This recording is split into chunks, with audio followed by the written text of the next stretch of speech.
பாதிக்கப்படும், தாழ்மை உயர்த்தப்பட்டால் சுயம் பாதிக்கப்படும். If the self is lifted up, the humbleness will be affected, and similarly if humbleness is lifted up, the self will be affected. ஆகையால் நாம் நம்முடைய ஜீவிதத்தில் எதற்கு ஒப்பு கொடுக்கிறோமோ, எதற்கு இடம் கொடுக்கிறோமோ, அதுதான் கடைசியாக ராஜாவாய் வரும்.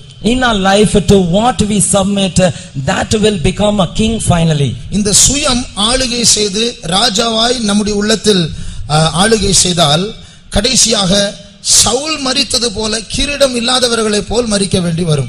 And if this self do not become strong in us, then as Saul died, then we have to die without that crown. சவுலை பற்றி சொல்லப்பட்டிருக்கிறது, அவன் மரிக்கும்போது அபிஷேகம் பண்ணப்படாதவனே போல் மரித்தான். And regarding Saul, it is told that he died as though he was not anointed. ஆகையால் நாமும் சுயத்திற்கு இடம் கொடுத்தால் நம்முடைய அபிஷேகம் குறைந்து கொண்டே இருக்கும். And similarly, if we give room for the self, our anointing also will reduce. அதே நேரத்தில் நாம் நம்மை தாழ்த்தும் போது நம்முடைய சுயம் பாதிக்கப்படும், அங்கே வேதனை இருக்கும். And also when we humble ourselves, the self will be affected and there will be a problem. அப்படி இருந்தாலும் இந்த தாழ்மைக்கு இடம் கொடுக்கும்போது இயேசு அந்த ஸ்தானத்தில் வந்து அவர் ராஜாவாய் ஆளுகை செய்வார். But when we humble ourselves, Jesus will come in that place and he will reign as a king. தாவீதுடைய வாழ்க்கையும் சவுலினுடைய வாழ்க்கையும் ஒப்பிட்டு பார்த்து தாவீது எப்படி ஜெயித்தார், சவுல் எப்படி தோல்வி அடைந்தார் என்று நாம் பார்க்க போகிறோம். And we are going to compare the life of David and Saul, and we are going to see how Saul was defeated and David overcame. வேதம் தாவீதை பற்றி சொல்லுகிறதான காரியத்தில், அதாவது சவுலுக்கும் தாவீதுக்கும் இடையில் இருந்ததான அந்த போட்டி இல்லை என்றால் அந்த யுத்தத்தில் நாம் தாவீதுடைய சுபாவத்தை பற்றி, சவுலுடைய சுபாவத்தை பற்றி சில காரியங்களை பார்க்கிறோம். And when we read about the battle between Saul and David, we are able to understand the characters of these two. 1 Samuel 18ஆம் அதிகாரம் 14ஆம் வசனத்தை வாசிப்போம். 1 Samuel 18 chapter 14th verse. தாவீது தன் செய்கைகளிலெல்லாம் புத்திமானாய் நடந்தான், கர்த்தர் அவனோடு கூட இருந்தார். And David behaved himself wisely in all his ways, and the Lord was with him. ஆகையால் therefore அவன் ஞானமாய் நடந்தான். And he behaved himself wisely. அவனுடைய சுபாவத்தில், அவனுடைய கிரியைகளில், பிரதிக்கிரியைகளில் அவன் ஞானமுள்ளவனாய் இருந்தான். And in all his actions and reactions he was wise. ஆனால் சவுலை பற்றி வாசிக்கும்போது, but when we read about Saul, 13ஆம் அதிகாரம் 13th verse, 13ஆம் வசனத்தை வாசிப்போம். 13th chapter 13th verse. Samuel சவுலை பார்த்து, புத்தியீனமாய் செய்தீர் உம்முடைய. And Samuel said unto Saul, thou hast done foolishly. அவன் புத்தியீனமாய் செய்தான். And he did foolishly. அப்போ சுபாவத்தில் பார்த்தால் சவுலுக்குள் புத்தியீனமான சில காரியங்கள் இருந்தது, தாவீதுக்கு ஞானம் இருந்தது. And when you look at the character, Saul had foolishness and David was wise. நம்முடைய ஜீவிதத்தில் இந்த சுயமானது புத்தியீனமாய் நடக்கும். And in our life the selfishness will be foolish. யாராவது நம்மை திட்டினால், and if somebody scolds us, தாவீது இல்லை என்றால் நமக்குள்ள இருக்கிற தாழ்மை அமைதியா இருக்க சொல்லும், ஆனால் சுயம் அது விட்டு கொடுக்காது. And the David which is humbleness will warn us to be silent, but the selfishness will not allow us. நம்முடைய சுயம் நமக்கு தவறாய் போதிக்கும். And the self will teach us wrongly. நாம் அடிக்கடி சொல்லுகிற ஒரு காரியம் என்னவென்றால், and the thing which we often say is, திட்டுனா தனியா திட்டுங்க, 4 பேருக்கு முன்னாடி மானத்தை வாங்காதீங்க. And if you scold me alone. Why are you scolding me in front of others? அதுதான் சுயத்தினுடைய காரியம். And that is the self. ஆனால் நாம் யோசித்து பார்த்தால், but when we really think, நீங்க யாராவது இன்னொரு ஆளை திட்டுறதை பற்றி நீங்க கற்பனை செய்து பாருங்க. and just imagine that you are scolding another person. நீங்கள் அதை பார்த்து கொண்டிருக்கிறீர்கள். And you are looking at it. இப்ப நான் இந்த சகோதரனை திட்டுகிறேன் முழு சபைக்கு முன்பாக. For example, I am scolding this brother in front of the entire church. இவர் என்ன யோசிப்பார்? And what will he think? எல்லாருக்கு முன்னாடி இப்படி திட்டிட்டாரு. And he has scolded me in front of all these people. ஆனா நீங்களா என்ன யோசிப்பீங்க? But what will you think about it? ஐயோ இந்த பிரதர் அஜித் வந்து மோசமான யோசிப்பீங்களா? And you will think that his brother Ajit is very wicked. திட்டினதை நாளைக்கு ஒரு 2 நிமிஷம் பொறுத்து மறந்துடுவீங்க. And you will forget these things about after 2 minutes. அடுத்த ஆள் திட்டத்தை பத்தி நமக்கே நிறைய தலையில நிறைய பிரச்சனைக்கு இதுவே யோசிச்சுட்டு இருக்க போறோம். And why should we think about others getting scolded? Are we going to think about this? ஒரு நிமிஷம் அந்த டைம்ல இருக்கும், அப்புறம் நாம் மறந்துடுவோம். 1 minute will be having a thought over it, but we will forget after it. இவர் மறக்கவே மாட்டார். 2 நாள் 3 நாள் 10 நாள் பொறுத்து கூட ஐயோ திட்டிட்டார் இப்படிதான் இருக்கும். But this brother will never forget, and always he will keep on meditating about that incident. Main point என்னன்னா, எல்லாரும் என்ன பற்றி என்ன யோசிப்பாங்க, ஆனா உண்மை என்னன்னா யாரும் யோசிக்கிறது இல்ல. அவங்க பிரச்சனை யோசிச்சுட்டு இருப்பாங்க. ஆனா இந்த சுயம் அதை விடாது, எல்லாரும் என்ன யோசிப்பாங்க. And the main point is he will be brooding, thinking that what others will think about me, but the actual fact is that nobody will be thinking about him. ஆகையால் இந்த சுயம் புத்தியீனமாய் நடக்கும். This self will react foolishly. இந்த சவுல் இப்படிதான் கிரியை செய்தார். And this is how Saul reacted. ஆனால் தாவீதுக்கு ஞானம் இருந்தது. But David was wise. யார் தாழ்மையா இருக்கிறார்களோ, யார் தாழ்மைக்கு இடம் கொடுக்கிறார்களோ அவர்களுக்குள் கர்த்தர் ஒரு விசேஷித்த ஞானத்தை தருவார். And those who are giving room for the humbleness,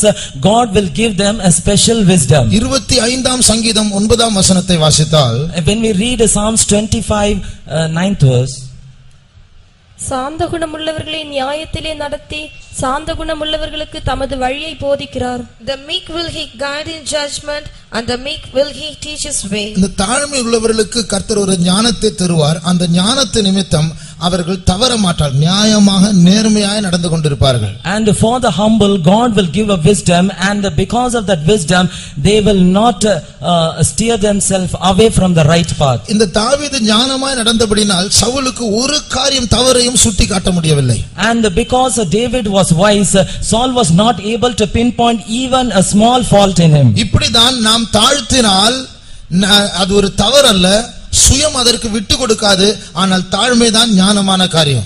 And if we humble ourselves, self will not allow us, but being humble is wise. அது நம்முடைய சுயத்துக்கு விரோதமான காரியமாக இருந்தாலும் நம்முடைய உயர்வுக்கு அதுதான் காரணம். And though it is action which is against the self, but that is the reason for our upliftment. ஆகையால் நமக்கு சோதனை நேரத்தில் பிரச்சனைகள் வரும்போது, மற்றவர்கள் நம்மை திட்டும் போது, அநியாயம் சகிக்கும் போது, அந்த நேரத்தில் நமக்கு விசேஷித்த ஞானம் வேண்டும். And when we are scolded by somebody else, when we are rejected by others, at that time we should have a special wisdom. சுயமானது தெளிந்த புத்தி இல்லாமல் பல ஆலோசனைகளை தரும். ஆனால் அந்த நேரத்தில் நாம் அந்த ஆலோசனைக்கு இடம் கொடுக்காமல் கர்த்தருக்கு முன்பாக நாம் தாழ்த்தினால் தேவ ஆலோசனை வரும். And when we are self, it will give so many wrong options and advices, but when we do not hearken unto it and humble ourselves before the Lord, and God's counsel will come at that moment. அப்பொழுது நாம் எடுக்கிற முடிவுகள், பேசுகிற வார்த்தைகள் எல்லாம் சரியாக இருக்கும். And when and all the decisions, our words, everything will be perfect. ஒரு நிமிடம் நம்முடைய கண்களை மூடுவோம். Let us all close our eyes for a moment. நாம் எல்லாரும் பல சூழ்நிலைகளில் இருக்கிறோம். And every one of us is in a different situation. சுயமானது பல தவறான ஆலோசனைகளை கொடுக்கும். And the self will advise many wrong things. கடைசி ஆண்டவரை பார்த்து, ஆண்டவர் நம்மை பார்த்து நீ புத்திஹீனமாய் செய்தாய் என்று நமக்கு பெயர் கிடைக்க கூடாது. And finally God should not look at us and say you have done foolishly. தாவீதை போல எனக்கும் ஞானம் வேண்டும் என்று எத்தனை பேருக்கு விருப்பம் உண்டு? And how many of you desire that like David I need to be wise? ஆண்டவரே என்னுடைய வார்த்தைகளில், என்னுடைய கிரியைகளில், என்னுடைய நடவடிக்கைகளில் எனக்கு ஞானம் வேண்டும். Lord, in my words, actions, deeds, Lord, I need a wisdom. அப்படி ஞானம் வேண்டும் என்றால் அந்த ஞானம் சும்மா வராது, தாழ்த்தினால் தான் வரும். And if you want that wisdom, it will not come free, you have to humble yourself. ஆனால் தாழ்த்தினால் சுயம் அதை எதிர்க்கும். If you humble yourself, the self will resist it. அது எதிர்த்தாலும் பரவாயில்லை, தாழ்த்துவோமாக. And even though if it resists, it is okay, let us humble ourselves. அந்த தாழ்மையில் அந்த ஞானம் பிறக்கும். And in the humbleness, that wisdom will arise. அந்த ஞானம் வேண்டும் என்று சொல்லுகிறவர்கள் கரங்களை உயர்த்துவோமாக. And those who want that wisdom, let us all lift up our hands. கரங்களை உயர்த்தினவர்கள் முதலாவது நம்மை தாழ்த்துவோமாக. And those who lifted us up our hands, let us humble ourselves first. நியாயம் பேசக்கூடாது. We should not justify ourselves. நம்முடைய சுயத்திற்கு இடம் கொடுக்க கூடாது. We should not give room for ourselves. மானம் போனாலும் பரவாயில்லை. Even we are reputation. if a reputation goes, it's fine. பரவாயில்லை தாழ்த்துவோமாக. It's okay, let us humble அந்த ourselves. தாழ்மையில் என்ன பேச வேண்டும் என்று ஆண்டவர் போதிப்பார். And in that humbleness, what we should speak, God will give us the wisdom. எதிராளிகள் குற்றப்படுத்த முடியாத அளவில் கர்த்தர் நம்மை நடத்துவார். And God will make us walk in a way so that our enemy will not find fault in us. அந்த தாழ்மையை கர்த்தர் நமக்கு தரும்படியாய் கர்த்தரை ஸ்தோத்திரிப்போம். And God should give us that humbleness. Let us all praise God. ஸ்தோத்திரம் ஸ்தோத்திரம் ஸ்தோத்திரம் ஸ்தோத்திரம் ஸ்தோத்திரம் ஸ்தோத்திரம் ஸ்தோத்திரம் ஸ்தோத்திரம் ஸ்தோத்திரம் ஸ்தோத்திரம் ஸ்தோத்திரம் ஸ்தோத்திரம் ஸ்தோத்திரம் ஸ்தோத்திரம் ஸ்தோத்திரம். இந்த தாழ்மையானது அவசரப்பட்டு பேசி பின்பு வருத்தப்படாது. And humbleness will not haste in its words and later on repent. ஆனால் சுயம் அவசரப்பட்டு பலதை பேசி பின்பு வருத்தப்படும். But self will hasten to speak so many things and then later it will repent. கர்த்தர் நமக்கு அந்த ஞானத்தை தருவாராக. God, let him give us that wisdom. இரண்டாவது, secondly, தாவீது சவுல் இரண்டு பேரும் அநேக தவறுகளை செய்தவர்கள். Saul and David, both of them have committed many faults. இரண்டு பேருக்கும் அதாவது கெட்ட பேர் கிடைக்கக்கூடிய விதத்தில் தகாத காரியங்களை செய்தவர்கள். And both of them have committed many things that their reputation is spoiled. ஆனால் சவுல் அவருடைய குற்றங்கள் வெளிப்படுத்தப்பட்ட போது அவர் தன்னை தாழ்த்தவில்லை. But when Saul's mistakes was revealed unto him, he did not humble himself. கடைசியாக உண்மையை ஒத்துக்கொண்டார். ஆனால் ஒத்துக்கொள்ள வேண்டிய தேவையான மனஸ்தாபம் இல்லை. And finally he accepted his fault, but he did not have a mind to accept it. ஆனால் தாவீது தன்னுடைய குற்றங்கள் வெளிப்படுத்தப்பட்ட போது தன்னை தாழ்த்தினார். But for David, when his faults was revealed unto him, he humbled himself. சவுலனுடைய கிரியைகளை பார்ப்போம். And let us look at the works of Saul. 1 Samuel 15ஆம் அதிகாரத்தில் 1 Samuel chapter 15. சவுலிடத்தில் சாமுவேல் சில கட்டளைகளை கொடுக்கிறார். And Samuel gives some commandments to Saul. இந்த அமலேக்கியரை முற்றிலுமாய் அழிக்க வேண்டும். He has to destroy these Amalekites completely. அந்த யுத்தம் முடிவடைந்து after the battle was over, வெற்றியோடு திரும்பி வர்ற நேரத்தில், and when he was returning back with victory, Samuel சவுலை சந்திக்க போகிறார் காலையில். and in the morning Samuel goes to meet Saul. அப்பொழுது சவுல் சொல்லுகிறதான வார்த்தையை பாருங்கள். And just look at the words which Saul says. 13ஆம் வசனம், 13th verse. சாமுவேல் சவுலினிடத்தில் போனான். சவுல் அவனை நோக்கி, நீர் கர்த்தரால் ஆசீர்வதிக்கப்பட்டவர், கர்த்தருடைய வார்த்தையை நிறைவேற்றினேன் என்றான். And Samuel came to Saul, and Saul said unto him, Blessed be thou of the Lord, I have performed the commandment of the Lord. இது அறிந்து சொல்லுகிற பொய்யா அறியாமல் சொல்லுகிற பொய்யா என்று தெரியாது. And we don't know whether this is a conscious lie or unconscious lie.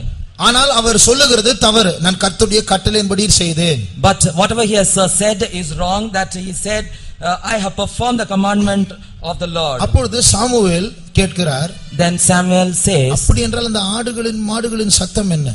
Then how about the bleating of the sheep and ox in my ears?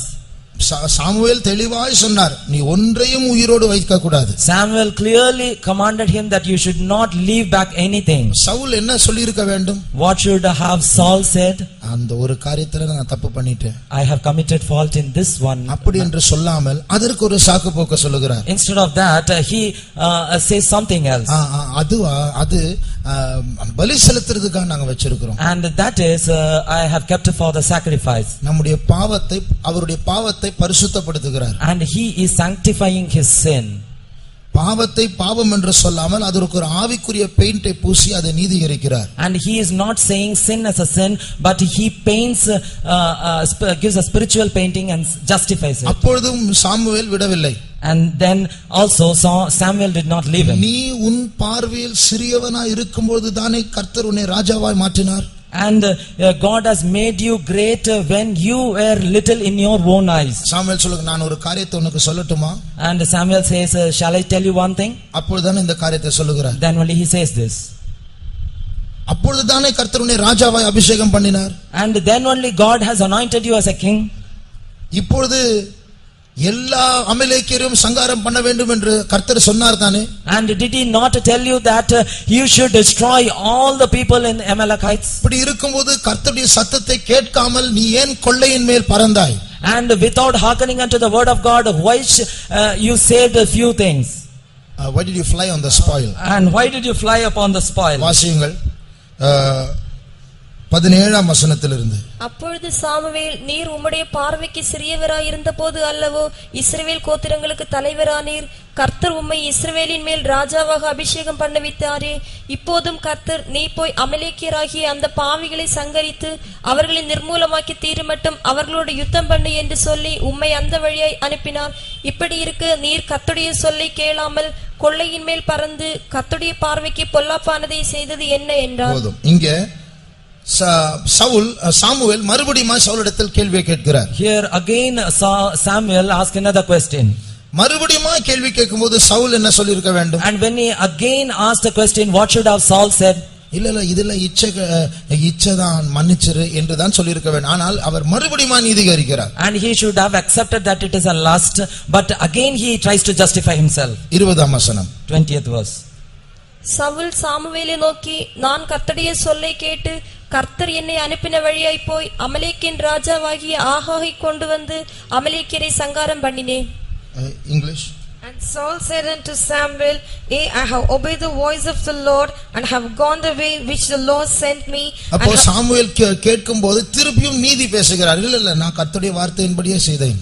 And when Samuel again asks him, again he justifies that I have gone by the way which the Lord sent me. ஆனால் இந்த முறை ஜனங்கள் மேல் பழிய போடுகிறார். And this time he puts the blame on the people. 21ஆம் வசனம், 21st verse. ஜனங்களோ உம்முடைய தேவனாகிய கர்த்தருக்கு கீழ்காலிலே பலியிடுகிறதற்காக கொள்ளையிலே சாபத்தீடாகும் ஆடு மாடுகளிலே பிரதானமானவைகளை பிடித்துக் கொண்டு வந்தார்கள் என்றார். பாத்தீங்களா, ஜனங்கள் செய்தார்களாம். And he says the people have taken it. அப்ப எப்படியாவது இந்த சுயம் இப்படிதான் கிரியை செய்யும். And similarly the self will work in us. தன்னுடைய பழியை ஒத்துக்கொள்ளாது. And it will not accept our fault. சமீபத்தில் இப்படி ஒரு வாசகத்தை நான் வாசித்தேன். And recently I read a caption like this. We may fall many times, but we fail when we say somebody pushed me. நாம் அநேக நேரம் விழுகிறோம், ஆனால் மற்றவர் தான் என்னை தள்ளிவிட்டார் என்று நாம் சொல்லும் பொழுதுதான் நாம் தோல்வி அடைகிறோம் என்று சொல்லும் பொழுதுதானே நாம் தோல்வி அடைகிறோம். What is the meaning of that? What is the meaning? அதனுடைய அர்த்தம் என்ன? நாம் விழுவது தவறல்ல. It is not wrong that we fall. ஆனால் நான் விழுந்தேன் என்று ஒத்துக்கொள்ளாமல் யாரோ என்னை தள்ளிவிட்டார் என்று சொல்லுகிறோமே, அதுதான் நம்முடைய failure. And rather than accepting that we fell, we say that somebody has pushed me down. That is wrong. இந்த சவுல் அதுதான் செய்கிறார். And Saul does the same thing. சவுலே, நீதானே ராஜா. Saul, you are the king. நீர் எடுக்கிற முடிவுதான ஜனங்கள் எடுப்பார்கள். And whatever decision you take, the people also will take. இப்பொழுது நீ விழுந்து விட்டாய். Now you have fell down. நான் விழுந்தேன் என்று சொல்வதற்கு பதிலாக ஜனங்கள் தள்ளிவிட்டார்கள் என்று சொல்லுகிறாய். Instead of you telling that I fell down, you are saying that people have pushed me. இதுதான் சுயத்தினுடைய ஃபெயிலியர், தோல்வி. And this is the failure of the self. இந்த சுயம் தன்னுடைய குற்றத்தை ஒத்துக்கொள்ளாது. And the self will not accept the fault. இந்த சுயம் என்ன செய்யும் தெரியுமா? You know what the self will do? கூடிய மட்டும் பொய் சொல்லி சாக்கு போக்கு சொல்லி சமாளிக்க பார்க்கும். And as far as possible the self will try to justify and come out of this fault. அப்படி ஒருவேளை அது சொல்ல வேண்டி வந்தால் அது உள்ளதை இருக்கிறவண்ணமாய் சொல்லாமல் ஏதோ சில காரியங்களை மறைத்து சொல்லும். And though there is a situation where it has to accept, it will not tell as it is, but it will put it in a polished way. ஒருவேளை அது உண்மையை சொன்னாலும்,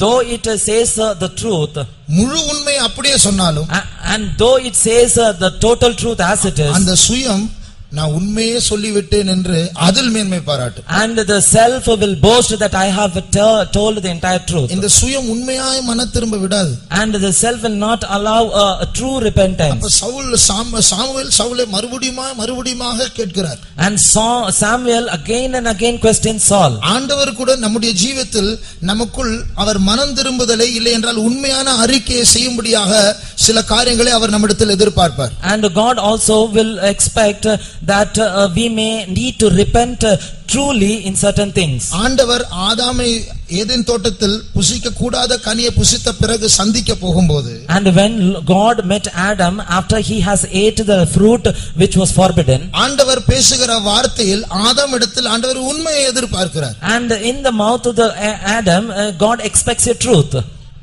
நீ எங்கே இருக்கிறாய்? Where are you? ஒவ்வொரு நாளும் நான் வரும்போது நீ கரெக்ட்டா இருக்க வேண்டிய இடத்தில் இருப்பாய். இப்பொழுது எங்கே இருக்கிறாய்? And you will be in the right place whenever I came before, but now where are you? ஆண்டவர் என்ன செய்றார்? And what is God doing? இப்பொழுது மறைந்திருக்கிற ஆதாமை அவருடைய தவறுக்கும் அவர் மறைப்பதற்கு அந்த பயத்தையும் ஆண்டவர் லிங்க் பண்ணி அதை சம்பந்தப்படுத்தி அதை ஒரு அறிக்கையாக அவர் கிடைக்கும்படியாக அவர் காத்திருக்கிறார். And God wants to connect the reason why he is hiding and the sin, and he wants a true repentance from him, and that is why he is calling. ஆண்டவரே நான் பயந்துட்டேன், நான் தப்பு பண்ணிட்டேன், என்னை மன்னிச்சிரு. இந்த வார்த்தை ஆண்டவர் எதிர்பார்க்கிறார். And God was expecting the word saying that, Lord, I did a sin, that is why I am afraid. ஆனால் நான் பயந்தேன் என்று சொல்லுகிறார், தவறை சொல்லுகிறதில்லை. And he says that I am afraid, but he is not telling his fault. அப்பொழுது ஆண்டவர் கேட்கிறார், நான் புசிக்க கூடாது என்று சொன்ன அந்த கனியை நீ புசித்தாயா? And the Lord again says that, did you eat the fruit which I did not allow you to eat? அங்கே தாவீது என்ன சொல்லிருப்பார்? ஆம் ஆண்டவரே மன்னியும். And David would have said, yes Lord, please forgive me. Saul என்ன சொல்லுகிறார்? But what did Saul say there? ஆண்டவரே இந்த ஏவாள் தான் கொடுத்தாங்க ஆண்டவரே. And Lord, this Eve only gave me this fruit. தான் தவறு ஒத்துக்கொள்ளவே மாட்டான் இந்த Saul. And Saul will not accept his fault. முடிஞ்ச வரைக்கும் அடுத்த ஆள் மேல பழி போட பாக்கும். And as far as possible it will find fault in others. ஆண்டவர் கேட்டு ரெண்டு முறை கேட்டும் உண்மையை சொல்லாமல் தாழ்மையான அறிக்கை சொல்லாமல் ஆண்டவர் ஒரே வார்த்தையில கெட் அவுட், வெளியே போ. And since God gave him 2 chances so that he may tell the truth, the third time he said, you have to get out. அப்போ இது போல தான் சவுலும் செய்து கொண்டிருக்கிறார். And similarly Saul is also doing the same thing. நான் இல்ல ஜனங்க. It is not me but people. அப்பொழுது ஆண்டவர் சாமுவேல் அப்பொழுதும் விடவில்லை. And then also Samuel did not leave him. அவர் சொல்லுகிறார், He says, கீழ்ப்படிதல் தானே முக்கியம், பலி முக்கியமா? is it not obedience important? Is it sacrifice important? அப்பொழுது கடைசியாக ஒரு பனிஷ்மென்ட் சொல்லுகிறார், ஒரு தண்டனையை சொல்லுகிறார். And finally he says a punishment. நீ மறுபடியும் வாதாடி கொண்டிருக்கிறாய் சுயமே. And self, you are again and again justifying yourself. நீ தேவனுடைய வார்த்தையை கீழ்ப்படியாமல் போனதால கர்த்தர் உன்னை ராஜ்யத்திலிருந்து தள்ளிவிட்டார். And since you have not obeyed his word, God has rejected you from your kingdom. அந்த ஷாக் ட்ரீட்மென்ட் கிடைச்ச உடனே ஒத்துக்கொள்ள, ஆனால் தப்பு பண்ணிட்டேன். And after he got that shock treatment, immediately he accepted. அப்ப கூட என்ன சொல்றார் பாருங்க. And then also what does he say? 24ஆம் வசனம், 24th verse. அப்பொழுது சவுல் சாமுவேலை நோக்கி, நான் கர்த்தருடைய கட்டளையையும் உம்முடைய வார்த்தைகளையும் மீறினதினாலே பாவம் செய்தேன். நான் ஜனங்களுக்கு பயந்து அவர்கள் சொல்லை கேட்டேன். அப்ப கூட ஜனங்களை விட மாட்டேங்கிறார். And then also he is not leaving his people. அவங்க சொல்லிட்டாங்க, நான் பயந்துட்டேன், ஜனங்க தானே அப்ப என்ன தள்ளி விட்டேன், நான் ராஜாவா இருக்க முடியாது. ஒரு ராஜாவா இருக்க வேண்டாம்னு சொன்னவர் இப்ப ராஜாவா இருக்க முடியாதுன்னு பயப்படுறார். அதனால அவங்க சொல்லுக்கு நான் கேட்டேன். And he feared that he may not be able to be a king, hence he says that I feared the people. இப்போ 25ஆம் வசனத்தில் அவர் மன்னிப்பு கேட்கிறார். And in 25th verse he asks for a pardon. சுயம் கூட மன்னிப்பு கேட்கும். And even self will repent. ஆனா எப்படி கேட்கும்? And how will it ask? எதற்கு கேட்கும்? And for what will it ask? இப்ப ராஜ்யம் போகுது. And now the kingdom is going to be removed. அந்த பயத்துல இப்ப மன்னிப்பு கேட்கிறார், ராஜ்யம் போய்ட வேண்டாம். And because of that fear he is repenting. 25ஆம் வசனம் வாசிங்க. 24th verse. இப்போதும் நீர் என் பாவத்தை மன்னித்து நான் கர்த்தரை பணிந்து கொள்ளும்படிக்கு என்னோட கூட திரும்பி திரும்பி வரணும்.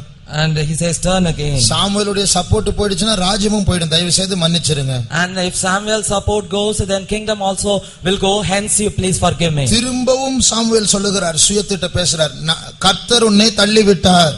And again Samuel speaks to the self that saying that God has rejected you. நான் கூட வர மாட்டேன், நீ கீழ்ப்படியாமை காட்டினாய், நான் ஆண்டவர் உன்னை தள்ளி விட்டார். And I will not come along with you, you have shown your disobedience, God has rejected you. அப்பொழுது சவுல் என்ன சொல்லுகிறார்? And what does Saul say? சரி இப்போ சண்டை போட வேண்டாம். Oh, it's okay, let us not fight now. இப்போ ஜனங்க முன்னாடி என் பேர் கெட்டு போக கூடாது, அதனால இந்த ஒரு முறை என் கூட வாங்க. And in front of the people I should not have bad reputation, hence this time alone you come with me. 30ஆம் வசனத்தை வாசியுங்கள். 30th verse. அதற்கு அவன், நான் பாவம் செய்தேன், இப்போது என் ஜனத்தின் மூப்பருக்கு முன்பாகவும் இஸ்ரவேலருக்கு முன்பாகவும் நீர் என்னை கனம் பண்ணி. இந்த சுயம் பேசுற பேச்சு பாரு, தப்பு பண்ணதுக்கு மனஸ்தாபப்படல, ஜனங்களுக்கு முன்னாடி கனம் பண்ணணும். And it is not repenting because of the sin, but it wants him to be honored in front of the people. அதனால இப்ப சாமுவேல் கூட போறார், சந்தோஷம். And now the Samuel goes along with it, now he is happy. இந்த சுயம் இப்படி தான் செய்யும். And this is how the self will react. அதுக்கு தான் பிரச்சனை. தான் தாழ்த்தப்படக்கூடாது. And the problem with the self is that it should not be humbled. அதை யாரும் தொடக்கூடாது. And nobody should touch it. என்னை பற்றி யாரும் பேசக்கூடாது. And nobody should talk about me. என்னை பற்றி பேசுறதுக்கு அவனுக்கு என்ன காரணம்? நம்ம பலமுறை கேட்கிறோம்ல, எதுக்கு ஏன் பேச்சு எடுக்கணும்? And why should others talk about me? And very often we say why they should speak about me. ஏன் பேசக்கூடாதா? பேசட்டுமே. And why they should not speak, is it? அப்ப என்னை பத்தி பேசணும்னா அதான் Saul. And if we ask why should they speak out me, that is Saul. அதனால இந்த சுயம் அது தன்னுடைய தவறை ஒத்துக்கொள்ளாது, எப்படியாவது தன்னுடைய பாவத்தை மூட பார்க்கும். And the self will not accept the fault. Somehow it will try to cover the sin. அது மனஸ்தாபப்பட்டாலும் அது தண்டனையின் பயத்தில் தான் மனஸ்தாபப்படுகிறதே ஒழிய தவறு செய்ததற்காக மனஸ்தாபப்படாது. Even if it repents for the fear of the punishment and not because of the sin. ஆகையால் இப்பொழுது கனத்தை விரும்பி இப்பொழுது ஜனங்களுக்கு முன்பாக அவர் கனப்படுத்தப்பட வேண்டும். And because of the need for the honor, he is being honored before the people. இப்படி உண்மையான ஒரு மனஸ்தாபம் சவுலுக்கு இல்லாமல் போனதனால, since he did not have a true repentance in Saul, அவருக்குள்ள இருந்த அந்த கீழ்ப்படியாமையின் சுபாவத்தை ஒத்துக்கொள்ளாமல் போனதனால, because he did not accept the character of disobedience which is in him, பாருங்க இவருக்குள்ள பாவம் வளர ஆரம்பிக்குது. and the sin started growing in him. இப்போ கீழ்ப்படியாமை கொஞ்ச நாட்கள் பிறகு அந்த சுயம் பொறாமையாக மாறுகிறது. And that disobedience, as days passed, that was coming out as envy. இந்த பொறாமை எப்படி வெளிப்படுகிறது? And how is this envy being shown out? யோசித்து பாருங்கள். முதல்ல ஒரு காலத்துல இந்த சவுல் மறைந்திருந்தாங்க. நானா ராஜாவா? என் குடும்பம் என்னுடைய கோத்திரம் சிறிய கோத்திரம், என் குடும்பம் சிறிய கோத்திரம், என்ன போய் ராஜாவாக்கலாம் என்று கேட்டவர் இப்பொழுது ஜனங்களுக்கு முன்னாடி எல்லாரும் மரியாதையை பேசணும். இவங்க நானு 1000 தாவீது 10,000 எப்படி ஒத்துக்கொள்வேன்? அந்த சுயம் உள்ளே நுழைந்து விட்டது. In one day he was hiding himself, saying that my tribe is the smallest tribe, I am the most little one. Am I going to be a king? And later on he wanted honor before all the people. அப்போ இந்த சவுல் படிப்படியாக விழுந்து கொண்டிருக்கிறான். And the Saul is having a fall step by step. பைபிள்ல சொல்லிருக்கு, என்றைக்கு தாவீது கோலியாத்தை கொன்று ஒரு ஹீரோவாக மாறினானோ அன்றிலிருந்து சவுல் தாவீதை காயமகாரமாக பார்த்தான். And the day from which the David overcame Goliath, Saul was always eyeing David from he was always eyeing David. ஆகையால் அதனுடைய பொறாமை உள்ள கண்களோடு பார்த்தான். And he was looking at David with an eye of enmity. அதாவது இந்த பொறாமையை எப்படி பார்க்கும்? And how this pride will look?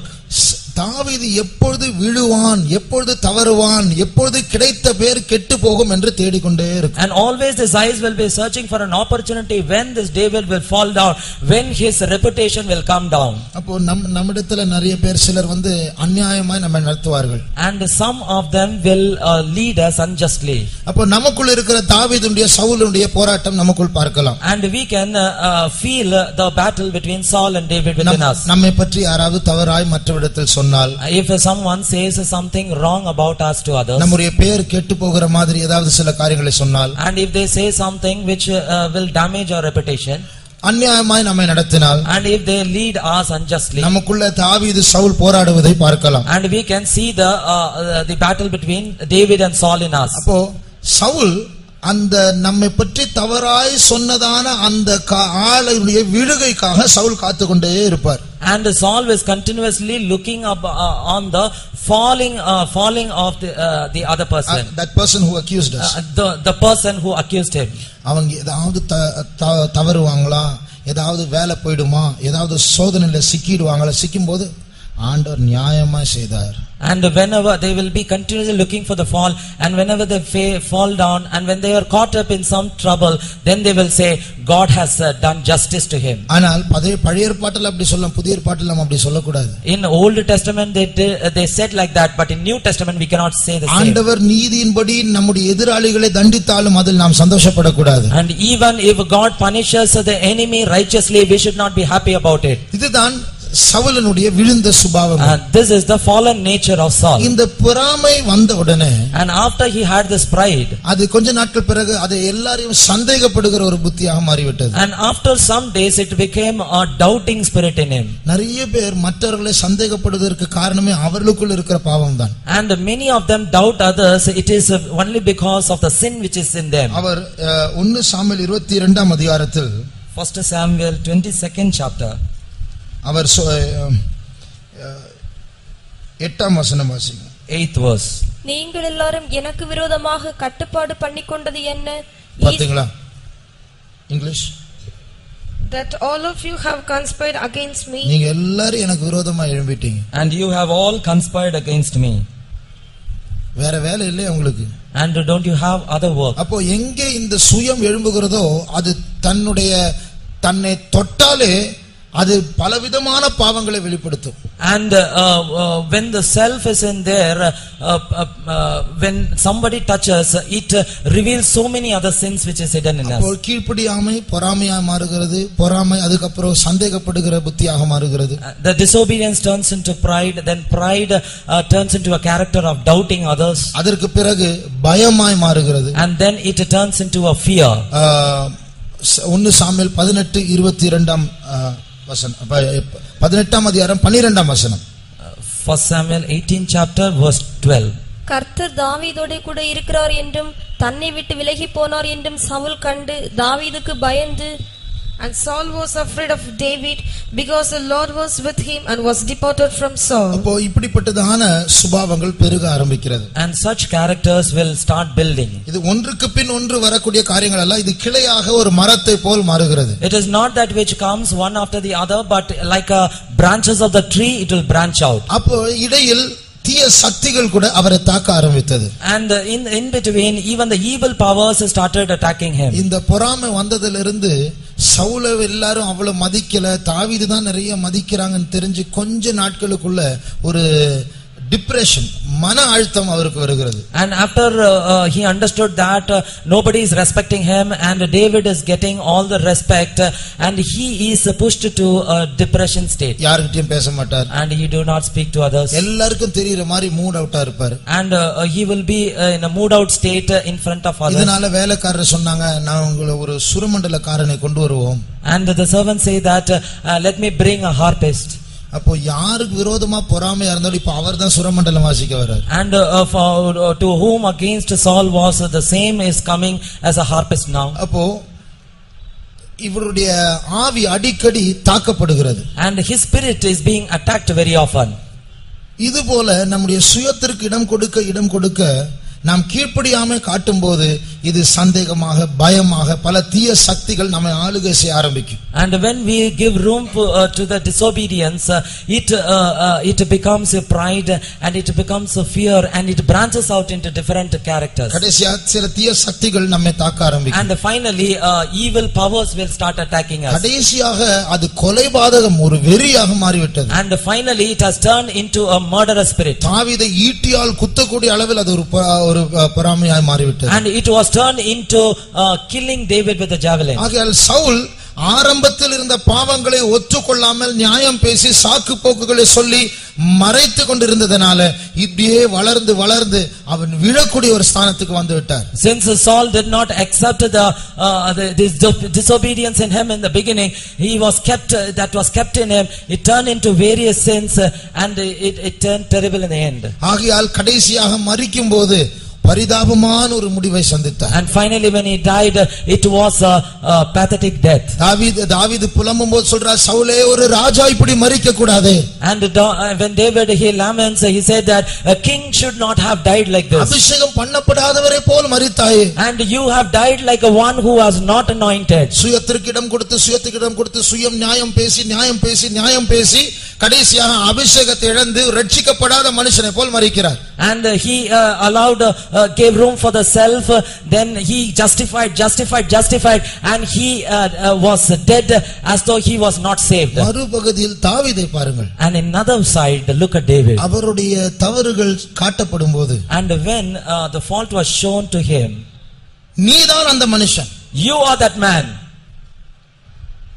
அதாவது அவர் விபச்சார பாவத்தை செய்தார். And he did an adultery. Nathan தீர்க்கதரிசியை கர்த்தர் அனுப்புகிறார்.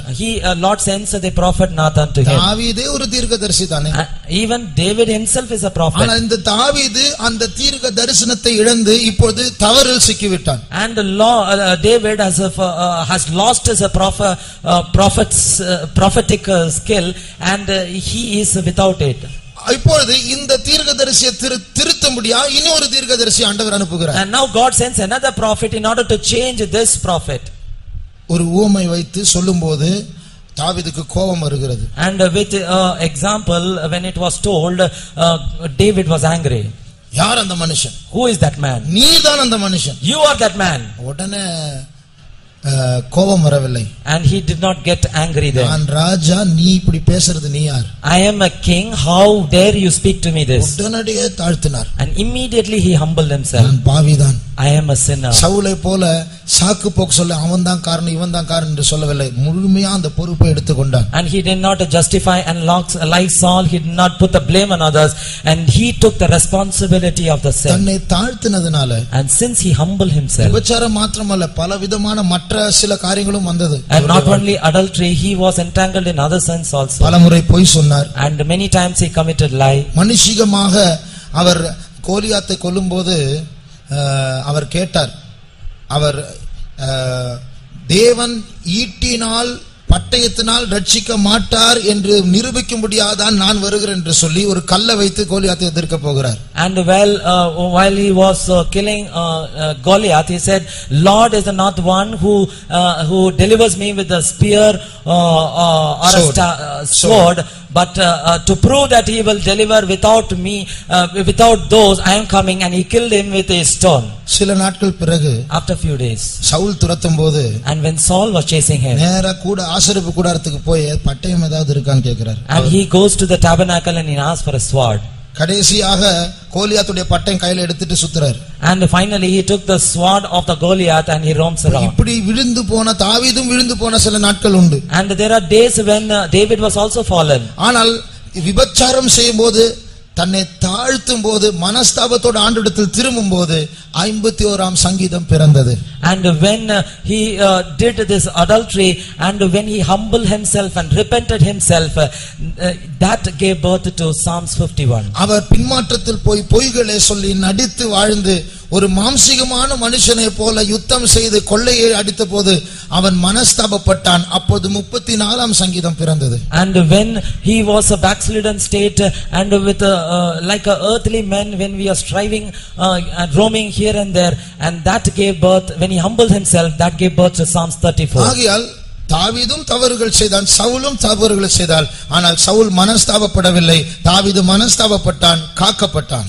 And though David and Saul both have committed mistakes, but Saul did not repent, but David repented, hence he was preserved. ஆகையால் கடைசியாக தாவீது உயர்த்தப்பட்டார். And therefore he was lifted up high finally. நாம் தாழ்த்தும் போது அந்த தாழ்மையில் ஒரு உயர்வை நாம் பார்க்கலாம். And when we humble ourselves, we can see that there is an upliftment. கடைசியாக பிரியமானவர்களே, நாம் ஆண்டவரிடத்தில் கிருபை பெற்றால் தான் நமக்கு எல்லாம் கிடைக்கும்.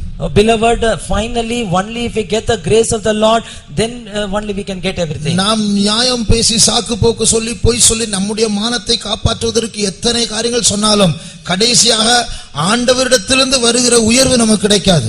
And though we may escape and justify ourselves and try to justify us, we will not able to get the promotion which is coming from the Lord. Saul சாமுவேலிடத்தில் என்னை எல்லாருக்கும் முன்னாடி கனப்படுத்தணும்னு சொன்னபோது அந்த கனம் கிடைத்தது. ஆனால் அது எவ்வளவு நாள் இருந்தது? And when Saul requested Samuel to preserve his honor, he got it, but how many days he was able to preserve that honor? ஒரு சில நாட்களில் எல்லாம் கனமும் போய்விட்டது. And within few days all the honor was taken away. ஒரே நாள் முழு குடும்பம் அழிந்து போனது. And in one day the entire family was destroyed. அப்போ நாம் நம்மை தாழ்த்தும் போது ஆண்டவருடைய கண்களில் நமக்கு கிருபை கிடைக்கும். And when we humble ourselves, we get the mercy from the Lord. மூன்றாவது, Third, இந்த தாவீது அவருக்கு சில கொள்கைகள் இருந்தது.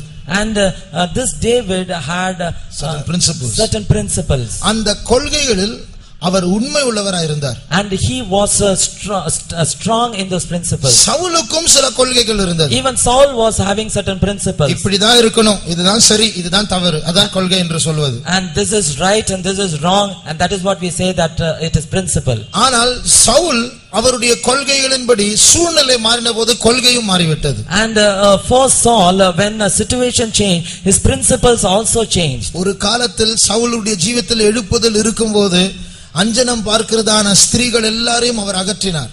And while Saul was in a revival state, he removed all the soothsayers. Women with familiar spirits. Women with familiar spirits. ஆகையால் குறி சொல்லுகிறவர்கள், அஞ்சனம் பார்க்கிறவர்கள், மந்திரவாதிகள் யாரும் இஸ்ரவேல் தேசத்தில் இருக்க கூடாது என்று தள்ளிவிட்டார். And he rejected all those who have magical powers, women with familiar spirit.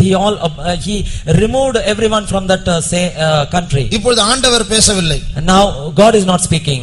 ஆண்டவர் பேசவில்லை என்று சொன்னால் தாழ்த்த வேண்டும். And if God is not speaking, he has to humble himself. தாழ்த்துவதற்கு பதிலாக இப்பொழுது இவர் அஞ்சனம் பார்க்கிற ஸ்திரியை தேடுகிறார். And instead of humbling himself, he is going back of the woman with the familiar spirit. எந்த கொள்கையின்படி ஒரு காலத்தில் நின்றாரோ அந்த கொள்கை இவரை மீறுகிறார். And in what principle he was stood by, the same principle he himself is changing. மனம் திரும்ப வேண்டும், தாழ்த்த வேண்டும், பாவத்தை ஒத்துக்கொள்ள வேண்டும், இந்த மனதில்லை, காரியம் எப்படியோ நடக்க வேண்டும். And he doesn't have the mind to repent himself and repent from all the follies, but somehow he should accomplish what he has in his mind. ஆகையால் இன்னும் அவருடைய அந்த அஞ்சனம் பார்க்கிற சூழ்நிலையில் சாமுவேல் வந்து இன்னும் சாபத்தை தான் பெருக செய்கிறார். And during the time when he was asking things out of this familiar spirit, even he is getting more curse. ஆனால் தாவீதுனுடைய வாழ்க்கையை பார்த்தால், and when you look at the life of David, தாவீதுக்கு ஒரு கொள்கை இருந்தது. and David has one principle. Saul தாவீதை வேட்டையாடினாலும், and though Saul was after hunting David, தாவீது சொன்ன காரியம், கர்த்தரால் அபிஷேகம் பண்ணப்பட்டவர்களை நான் தொடக்கூடாது. And David told that I should not touch the anointed of the Lord. இதுதான் தாவீதுடைய கொள்கை. And this is the principle of David. இந்த கொள்கையை மீறும்படியா பல சூழ்நிலைகள் தாவீதுக்கு வந்தது. And there were situations where David have to move away from this principle. கொள்கையா சூழ்நிலையா? Is it situation or principle? அப்படி சூழ்நிலை வந்தாலும் தாவீது கொள்கையின்படி தான் நின்றார். And though the situation came like that, he stood by the principle. அந்த கொள்கையை மீறும்படியா, கர்த்தரால் அபிஷேகம் பண்ணப்பட்டவனை நான் தொடக்கூடாது என்கிறதா அந்த கொள்கையை மீறும்படியாக 5 போராட்டங்கள் வந்தது தாவீதுக்கு. And he had 5 trials for him to think whether he has to stand by principle or not. அந்த 5 போராட்டங்களிலும் அவன் கொள்கையின்படி தான் நின்றான். And in all the 5 trials he stood by the principle. முதலாவது கொள்கைக்கும் சந்தர்ப்பத்திற்கும் உள்ள போராட்டம். And firstly the striving between the principle and the situation. Opportunity between the struggle between principle and opportunity. And the struggle between the principle and the opportunity. அப்போ இந்த கொள்கையின்படி நிற்க வேண்டுமா, கிடைத்த சந்தர்ப்பத்தின்படி நிற்க வேண்டுமா? And should I stand by the principle or the opportunity? அப்போ ஒரு முறை தாவீது அந்த அதுல்லாம் கெவிகளில் மறைந்திருக்கிறான். And once David was hiding in the caves of Adullam. அந்த கெவியானது ஆழமான ஒரு Kevi. And the cave was very deep. தாவீதும் அப்படி மனுஷர் உள்ள இருக்கிறாங்க. And David and his men are deep inside the cave. சவுலுக்கு ஒண்ணும் தெரியாம அதே கெவில போய் அவர் ரெஸ்ட் எடுக்கிறார். And Saul, without realizing it, the same cave he goes and rests. அப்போ இது ஒரு சந்தர்ப்பம். And this is an opportunity. அப்போ தாவீது சொல்லியிருக்கிறார், கர்த்தர் சவுலை என் கையில் ஒப்படைத்திருக்கிறார். And David says that God has submitted Saul in my hands. ஆகையால் இந்த நேரத்தில் நான் அவரை கொலை செய்வேன். And in this time I will kill him. இப்போது சந்தர்ப்பமா கொள்கையா? Is it opportunity or principle? நல்ல சான்ஸ், தூங்கிட்டு இருக்கிற மனுஷனை உயிர் எடுக்கலாம். It is a beautiful chance, you can kill him while he is asleep. அப்படி இருந்தாலும் அவர் கொள்கையின்படி நிற்க, இல்ல அவர் அபிஷேகம் பண்ணப்பட்டவர், நான் தொடக்கூடாது. Even though in this situation also he says that it is principle that is important and he is anointed of the Lord, I am not going to touch him. இரண்டாவது, secondly, கொள்கையா ஜனங்களுடைய ஆதரவா? Is it a principle or the favor of the people? இப்பொழுது எல்லா இஸ்ரவேல் ஜனங்களும் தாவீதை தான் நேசிக்கிறார்கள். And all the Israelites love only David. அவர்களுக்காக and for them எப்படி அடுத்த ராஜாவை நான் வரணும்னு சொல்லிட்டு அவங்க விரும்புறாங்களே. And somehow they desire that I should be the king. எனக்காக இல்ல, அவர்களுக்காக It is நான். not for me but for them. இப்படி சொல்லி இதை ஒரு சாக்கா வைத்து அவருடைய கொள்கையை மீறி அவர் ஜனங்களுக்காக கொலை செய்திருக்கலாமே. And going out of the principle, showing hands to the people, and for the sake of people who would have killed him. நாளைக்கு அவங்களை நடத்தணும்னு சொன்னா அவங்க நினைக்கிற மாதிரி செய்தால் தானே எனக்கு ராஜ்யம் கிடைக்கும். And if I want to lead them, only if I do according to their desire, will I not get that kingdom? Leadership கொள்கைகள் இருக்கிறது. And there are principles of leadership. அதுல ஒன்றுதான் I am your leader, I will follow you. நான் உன்னுடைய நடத்திப்புக்காரன், நான் உன்னை பின்பற்றுவேன். And one of them is that I am a leader, I will follow you. அது ஒரு முரண்பாடான ஒரு ஸ்டேட்மெண்ட் அது. It is a very contradicting statement. ஒருத்தர் லீடரா இருந்தா எல்லாரும் அவருக்கு பின்னாடி தான் வரணும். ஆனா இந்த லீடர்ஷிப் கொள்கை என்னவென்றால் நான் உன் லீடரா நடத்திப்புக்காரன் இருப்பேன், நான் உனக்கு பின்னாடி வருவேன். If he is a leader, everyone should follow him, but this contradicting statement states that if I will be a leader, also I will be a follower. அதனுடைய அர்த்தம் என்ன? What is the meaning? ஒரு நல்ல லீடரா இருக்க வேண்டும் என்றால் ஜனங்கள் சொல்லுவதை கேட்க வேண்டும். And if he has to be a good leader, he has to do what people says. அது அந்த ஆலோசனை தான் மூப்பர்கள் சாலமோனுக்கும் கொடுத்தார்கள். ஜனங்கள் சொல்வதை செய்யுங்கள். And even the elders advised to Solomon that you do according to the desire of your people. Solomon அல்ல, ரெகொபோவாம். To Rehoboam. Solomon, not to Solomon. The people told Rehoboam. People told Rehoboam to follow the people. To follow the people. அப்போ அப்படி இருக்கும்போது இந்த கொள்கையின்படி தாவீது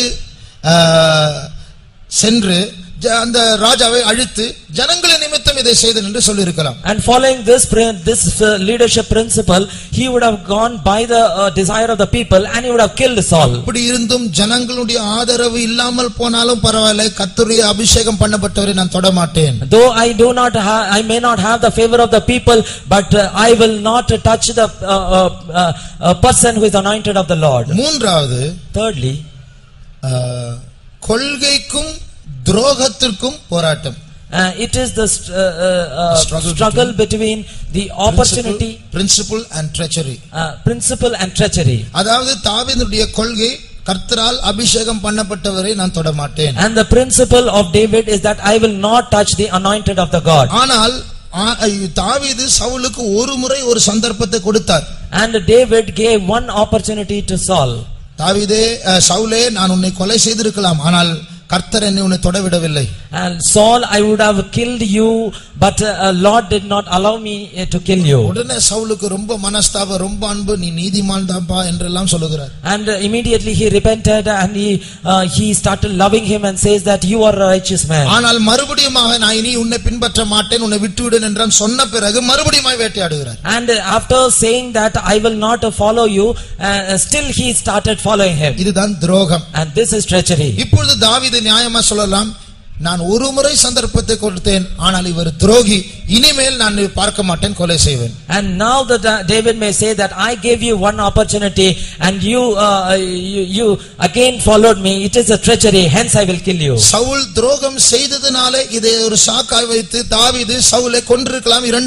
இரண்டாவது சந்தர்ப்பம் கிடைத்தபோது அப்பொழுதும் அவர் சொல்லுகிறார், இல்லை, கர்த்தரால் அபிஷேகம் பண்ணப்பட்டவரை நான் தொட மாட்டேன். And taking an advantage of this treachery, and he would have killed Saul for the second time, but still he holds on to the principle saying that I will not touch the man who is anointed of the God. நாலாவது, fourthly, அவர் இந்த இரண்டாம் சந்தர்ப்பத்தில் கொலை செய்ய ஒரு சந்தர்ப்பம் கிடைத்தபோது, and when he got an opportunity for the second time to kill Saul, கூட இருக்கிற தாவீதுடைய கூட இருக்கிறதான ஒரு வீரன் சொல்லுகிறார், நீங்க போகாதீங்க, நான் வேலை முடிச்சிடுறேன். And an army man by his David says that you need not go, I will finish the work. ஒரே குத்துதான், நான் ரெண்டு தடவை குத்த மாட்டேன், ஒரே குத்துதான். And I will pierce only once, not twice. உங்களுக்கு பயம், தயக்கம், நீங்க கர்த்தரை அபிஷேகம் பண்ணவட்டெல்லாம் சொல்லுங்க, நான் குத்திறேன். And you may say you are afraid and you may say he is anointing, but leave me, I will kill. அப்பொழுது தாவீது பிலாத்து சொன்ன மாதிரி ஒரு தட்டுல கொஞ்சம் தண்ணி கொண்டு வப்பா, நான் கழுவிட்டு நான் இல்லப்பா என்றெல்லாம் சொல்லி இருக்கலாம். அப்போது கூட அனுமதி கொடுக்கல. And David, like a Pilate, he would have washed his hands and said that it is not anymore my sin, and he would have allowed him to kill. ஆனால் அப்பொழுதும் அவர் கொள்கையின்படி அவர் கீழே இருக்கிறவனுக்கு அனுமதி கொடுக்காமல் நீ தொடாதே, அவர் கர்த்தரால் அபிஷேகம் பண்ணப்பட்டவர். And then also he stood by his principle, and he did not allow the other men to go and kill. He is anointed of the Lord, and we should not touch him. ஐந்தாவது, Fifthly, அவருடைய கொள்கையா நாட்டினுடைய தேவையா? is it a principle or the principle of the nation? Need of the nation. Need of the nation. கொள்கை அவருடைய கொள்கையா நாட்டினுடைய தேவையா? Is it a principle or the need of the nation? பாருங்க சவுல் என்ன செய்றாரு. See what Saul says. பெலிஸ்தியர் இஸ்ரவேல் ஜனங்களை சூழ்ந்து கொண்டு அடிக்கடி யுத்தத்துக்கு வந்துட்டு இருக்காங்க. அதை விட்டுட்டு சவுல் வந்து தாவீதை வேட்டையாடிட்டு இருக்கிறார். இது இப்படி ஒரு ராஜா இருந்தா இப்படி பொறுப்பில்லாத ராஜா. And the Philistines have encamped to the Israelites, and they are again and again coming and fighting against them, leaving that the king goes and battles against David. Can a king be like this? Saul தாவீதுக்கு பின்னாடி போய் திரட்டிட்டு இருக்கும்போது திடீர்னு news வருது, பெலிஸ்தர் வராங்கன்னு சொல்லி. உடனே போய் அங்க யுத்தம் முடிச்ச உடனே திருப்பி இங்க வரார். And Saul was hunting David, and immediately he has a news that the Philistines are after the Israelites. Then he goes, he battles against them, and again he started chasing David. நாட்டை காப்பதற்கு சவுலுக்கு முக்கியம் அல்ல, தாவீதை கொல்லணும். It is not important for him to save the nation, but for him killing David is important. அப்பொழுது இதை ஒரு சாக்காய் எடுத்து எவ்வளவு நாள் இந்த தேசம் பாதிக்கப்பட போதும், தேசத்துக்கே பாதுகாப்பு இல்லை, அதனால எனக்காக இல்ல தேசத்துக்காக நான் இவரை கொலை செய்யலாமே. And taking advantage of this situation, saying that how many days this nation is without security, so for the sake of the nation let him kill him. ஆனால் அப்படி இருந்தும் அவர் சொல்லுகிறார், கர்த்தரால் அபிஷேகம் பண்ணப்பட்ட நான் தொட மாட்டேன். But even in that opportunity he says that I will not touch the anointed of the man. ஆகையால் சூழ்நிலைகள் வந்தாலும் அவர் கொள்கையின்படி நின்றார். Even in these opportunities he stood by the principles. இதுபோல தாழ்மை உள்ளவர்கள் தங்களுடைய கொள்கையின்படி நிற்பார்கள். And similarly those who have humbleness will stand by their principles. ஆண்டவர் நம்மிடத்தில் சில பிரமாணங்களை தந்திருப்பார். And God would have given us some laws. அந்த பிரமாணத்தின்படி நஷ்டமானாலும் அந்த பிரமாணத்தின்படி நிற்க வேண்டும். And even we have to have some failures also, we need to stand by that law. நம்மில் நிறைய பேர் மருந்தே எடுக்கிறது இல்லை, எதுக்கு தெரியுமா? Many of us do not take medicine, you know why? வியாதியே வருதில்லை, அதனாலதான். And there is no disease, sicknesses, that is why. வியாதி வந்தா கொள்கை மாறிடும். And when sicknesses come, then the principle will change. அதனால நாம் நஷ்டமானாலும் நம் பிரமாணங்களை மாற்றக்கூடாது. It will, even though it is a loss, then we should not change our principles. தாவீதுக்கு எத்தனையோ சாக்கு போக்கு வந்தது, ஆனால் அவருடைய பிரமாணத்தை மீறவில்லை. And David has so many opportunities to justify, but he did not change his principle. கடைசியாக தாவீது ராஜாவாய் வருகிறார். And finally David comes as a king. தாவீதுக்கு கிரீடம் கிடைக்கிறது, சவுல் கிரீடத்தை இல்லாமல் மாண்டு போனான். And David receives the crown, and Saul dies without that crown. இந்த நாட்களில், in these days, நம்முடைய ஜீவியத்தில், in our life, நம்முடைய கொள்கைகளின்படி ஆண்டவர் நமக்கு தருகிறதான பிரமாணத்தின்படி ஜீவிக்கிறோமா? And by the principles and the law which God has given us, are we abiding by it? எத்தனையோ உடன்படிக்கைகளை செய்தோம், எத்தனையோ உடன்படிக்கைகளை மீறிவிட்டோம். And we have committed so many things to the Lord, but we have also forsaken so many commitments to the Lord. ஆண்டவரே, நான் எனக்கு விடுதலை கொடுத்தால் நான் ஞாயிற்றுக்கிழமை சாட்சி சொல்லுவேன். Lord, if you give me a deliverance, I will testify in the Sunday. ஆண்டவர் விடுதலை கொடுப்பாரு, நாம் ஆண்டவரை ஏமாற்றோம்.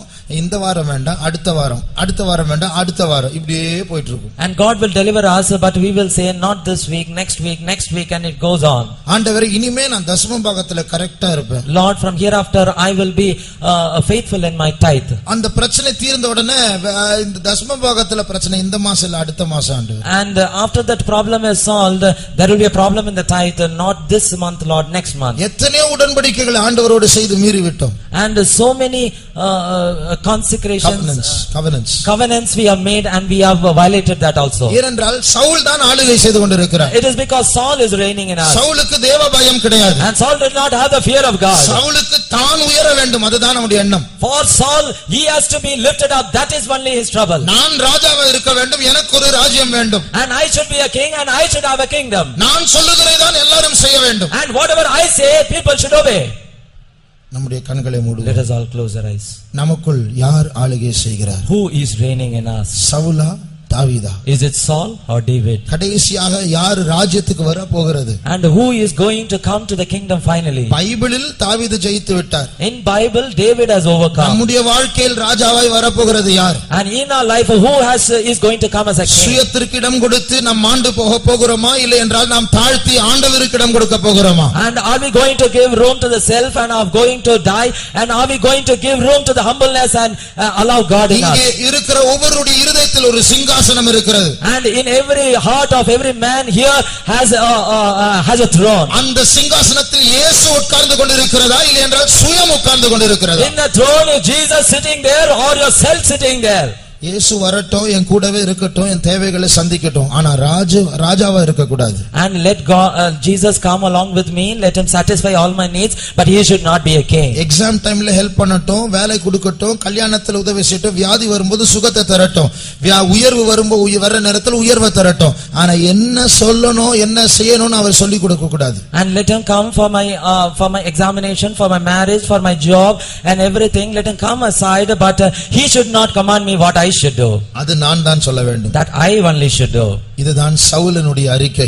This is the confession of Saul. Saul சீக்கிரமாய் கெட்டு போய் விடுவான். And very soon Saul will be removed. அவனும் அவனுடைய வீடும் பலவீனப்பட்டு போகும். And his house and himself will become weak. ஆனால் நம்மை தாழ்த்தினால், but when we humble ourselves, இயேசுவே நீர் வாரும் என்று அவரை அழைத்தால், and when we call Jesus, Jesus you come, இந்த சுயம் தாழ்த்தப்பட்டாலும் ஆண்டவரை அழைத்தால், and when the self was even if it is affected, when you call upon the Lord, அங்கே ஆண்டவர் ராஜரிகம் செய்வார். and there Lord reigns. அங்கேதான் நாமும் ராஜாக்களாய் மாறுவோம். And there alone we will become kings. சாந்த குணமுள்ளவர்கள் பூமியை சுதந்தரிக்க போகிறார்கள். And the meek people are going to rule the world. நான் சிறுக வேண்டும், அவர் பெருக வேண்டும். And I should reduce and he should grow.